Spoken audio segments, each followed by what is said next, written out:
Oxford area library is going through a process of building a very large addition to help service the residents of the Oxford area school district. Every year, the library asks us for a donation of $10,000. $10,000 if they ask. What I would like to see the township do is come up with a extra donation to help with their capital expenditure program for the construction of the addition. What I'm proposing is that the township come up with $5,000 minimum to give to the library in 2015 because we did not budget it this year to help them in their capital campaign. On that note, Susie, you may not know, but I know we donate every year in other townships. Do you know what other townships give? Donation-wise, you don't? Okay. Do you think you might be able to look into that before the next meeting? As we do our budget next week. Just to find out, so we have an idea of, our percentage for our population, for other townships, or percentage of our population. And why is it necessary to fund a library when there's I think there's a pretty expensive school over here. There's a library in it, the kids are getting educated in it. Why spend additional money there on the public library? And isn't there already a library? Isn't there a tremendous expenditure right down here on Waterway Road? The library that you want to pay more money for? The library is not just for kids. It's the same as they're building the new, whatever they call that thing up there, and they're gonna pay, we're gonna be taxed for that thing too, to feed more kids and educate right there on South Street.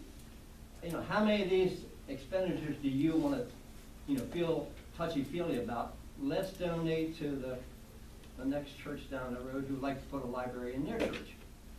Where do you stop, or when do you say enough's enough? Here's my question to you. The library, the public library, is not just for kids. The school library is. Public library is for everybody. Exactly. But with today, the internet, everything's accessible on the internet. If you can find anything you want on the internet, yes. So, you can say it again. Well, thank you. If I say if you want to do it voluntarily, I think it's fabulous. If you'd like to donate, if John would like to take and donate $5,000 out of his pocket, I commend him, for wanting to do it. But don't shove it down my throat because, of what he wants to do or what you would like to do or what anybody else would like to do. If there wasn't an expensive school system over here to educate these kids, then I'd say no. But, that's up to you guys. You're going to shove down our throats whatever you want to. Okay, well, thank you, Derek. Yeah. Anybody else, any comments on the library?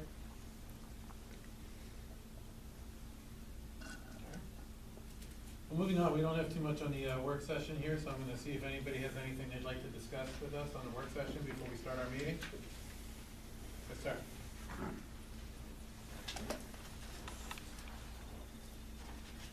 Ray Johnson, and my question goes to the zoning officer. Do you remember that I came into your office on the last day of July with 2 sign permits? Those permits were filled out on the proper forms in relation to what is written in the sign ordinance. We had the forms filled, drawings by dimension, and a check. Do you remember why you refused those? I said that I needed what was going to be on the signs. I have to know that to make sure that whatever you're putting on there, the property is zoned for that purpose. Correct. You did say that. And you didn't give that to me. Why should I? It is not in the sign ordinance. Any one of you commissioners have ever signed a law that censors what goes on a sign? Where is it in your ordinance? Yes or no? Therefore, you are taking my freedom of speech away my rights as a paid employee. This is not your privilege. These gentlemen and ladies have that privilege. I strongly recommend that you protect, as a group, elected group, these citizens, the township rights, and your rights. To have a paid employee take those rights away. It might be very good that you start advertising for a new position in this area because you're causing a lot of trouble. I hope on your shoulders that you can rest the young men and women who have died in this township for you. Have the courage, have the backbone, and the guts to protect our freedom. Thank you.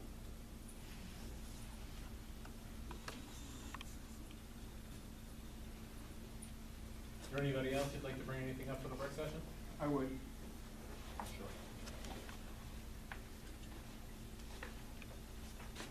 John Sykes, 1041 Hickory Hill Road.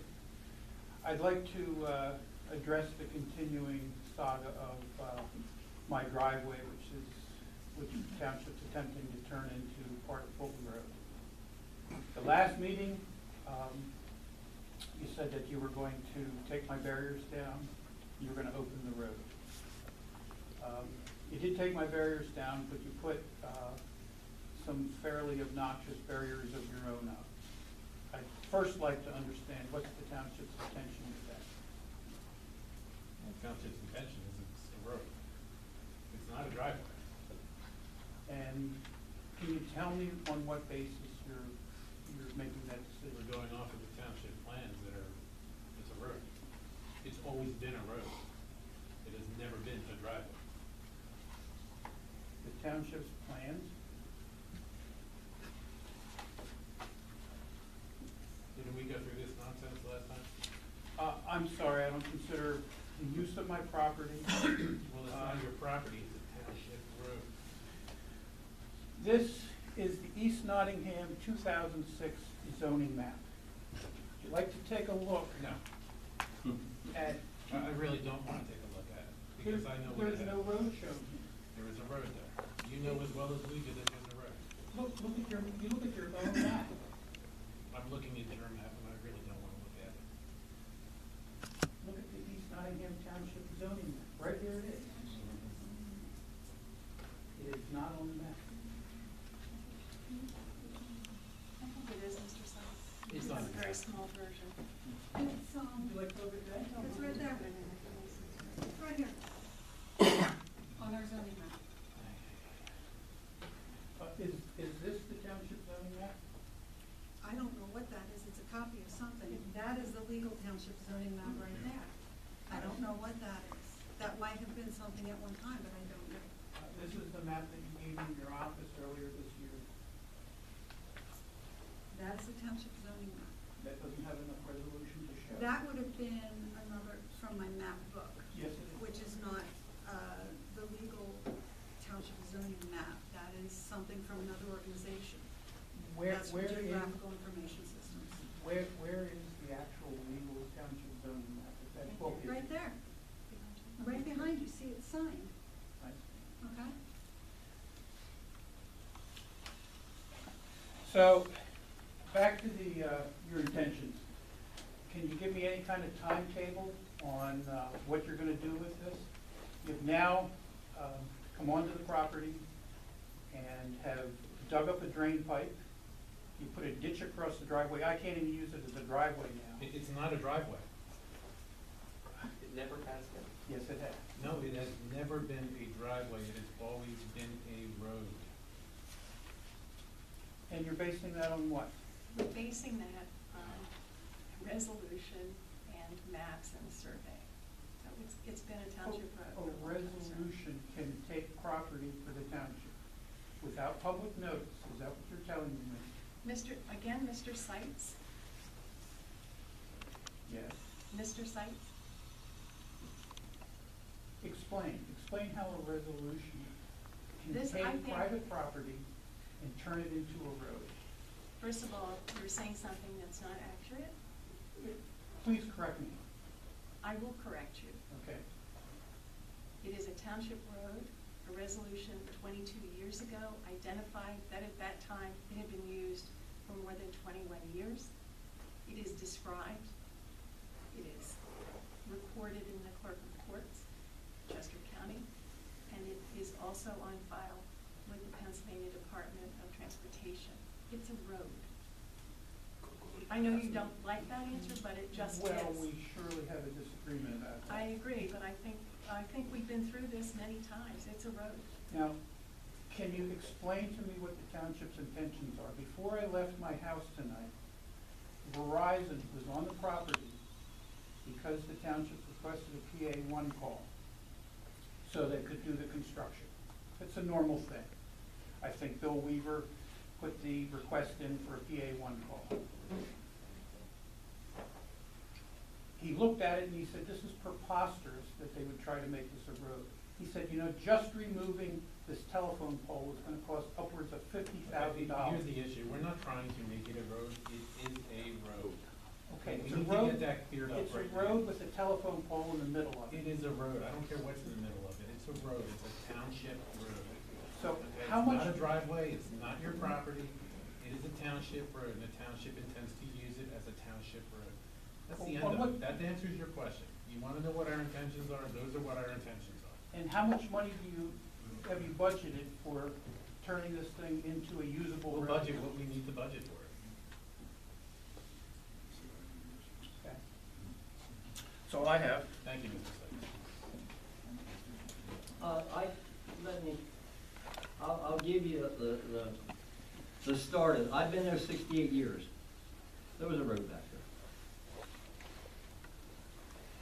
there. In the 80s, man named Fulton out there had farm, and Crow out there, Farms Crow's township supervisor. We were getting water. Before the road even went through, there was no road even going down 472. It went behind the shop, behind it, and went across there. That was the road to Hickory Hill. Norman Slack, when the state bought it right way through there, that left that triangle, my father bought the triangle from it. The road was still behind there. We built that, filled that area in. The back of the road, the road he's talking about, all the wood would run down that road and would come in through the shop, sometimes 6 inches deep. So we asked Fawn's crowd to come up and look at it. Fawn and his wife came up, stopped one day, they always stopped in, we did work for everybody. And he said, Joe, we don't have the money to fix this road, to be able to spend that much money to pipe that through there. It's just too costly. He said, if you wanna do it, you do it. As far as I'm concerned, the road's closed. It was a thing where it wasn't like this. You had 3 people over here and 1 secretary, and everybody worked for a living, everybody had business in here, everybody kind of coalesced for one reason. That was to make sure everybody in the township got through, got out of their place, they ingress, egress, and get work done. So he said, well, I'm gonna do this then. So my father dug up a ditch, put it all the way through under the wall, all the way to the other thing to get rid of the water. So that's the way it was left. And it was left that way so after my father died. And then a man named Dean Cheek, that old Dean Cheek, lived across the farm, Norman Slack's farm. And he was one supervisor. We didn't really work for him. But anyway, his silo started to lean. So we took our dozer up, hooked on the silo, pulled it back, let it sit there for 2 months while he fixed his silo.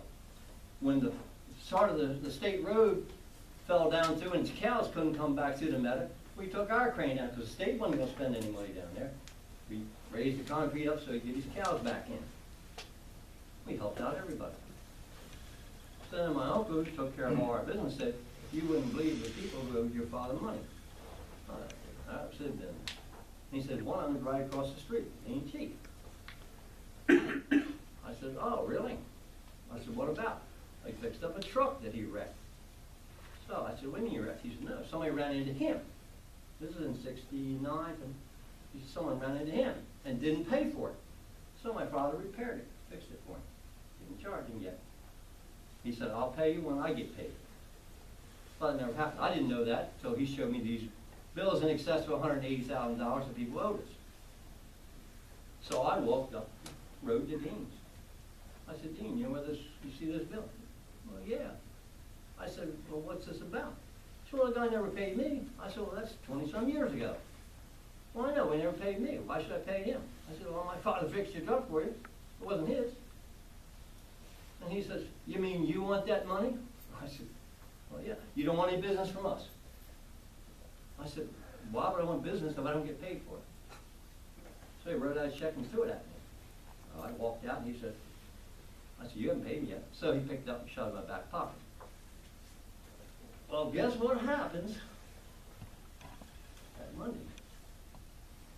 Over comes Dean.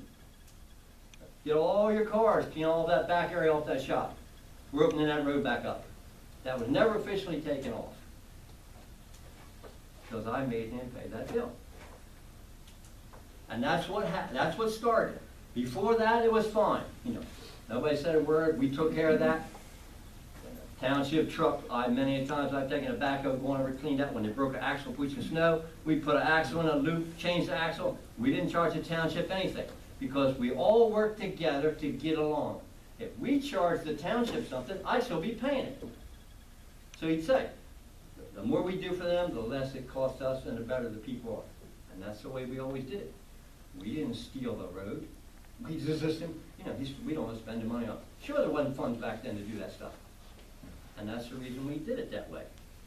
And it would have never been opened back up had Dean not gotten mad and done that, say. So then this progressed along, and then afterwards, when they decided that they wanted to make to be able to come out of the ball field, if they had so much traffic come across there, if we could not trade, and I'm sure, Mrs. Sebastian will tell you here, we traded right away for that, the road, the existing road back there, for a right of way and the point up front. And we all agreed to it, didn't we? And at the time, we all shook hands, even Bill was there, and we said, okay, we all agreed that you would draw up all the papers, and we would trade the right of ways for everything up on the point for you. And you came out, brought the state out, cleared that pipe, opened that pipe out for us, sprayed it all off, you mowed and maintained it. Now all of a sudden, it's back to Pitbull again. So I don't know what has happened there, but that's what's happened in the 68 years that I've lived out there and helped people. And this is the first time that I've come to one of these meetings. I'm glad you made it. I've come over there to that one years ago because those people actually worked. They didn't, yeah. They didn't fall around. They actually worked for a living. It was nice. Why come to some place that you don't need to? Because if I want something, I don't come cry to you people. I worked and I bought it, or I did without. And if I didn't like Winnie's house, I'd ask if I could buy it. You know, if I didn't like the looks of it, I don't go complain to you people because I don't like the color of the siding or something. You know, well, I'll do without. Or I'll go work and appreciate the input, but we're running over here. I'll do without. See, but that's how this all started. See, and Bill will tell you. I got it. Because he was there. We're gonna move on. This was agreed between, I know, but this agreement, this was a long time ago. Why wasn't this settled? I don't understand why it wasn't settled. I don't know, and there's no agreement. It is Okay, settled. I know, but there was. She will Okay. tell you and Bill will tell you, not just not me. Mr. Coates, I appreciate it. Okay. But at this point, it is settled. It's a township road. Mhm. We're done. Thank you. Okay. Thank you for enlightening everybody. Yes, ma'am. How long has the Coates property had the exclusive use of that road? And what benefit is it to the township to spend any money on it? I don't think they've ever had exclusive use of the road. There's never been anything that gave them exclusive use of any road. I disagree. That would be like me saying I want to extend my driveway halfway across the street and no one else can use it. There's never been exclusivity. I have to agree with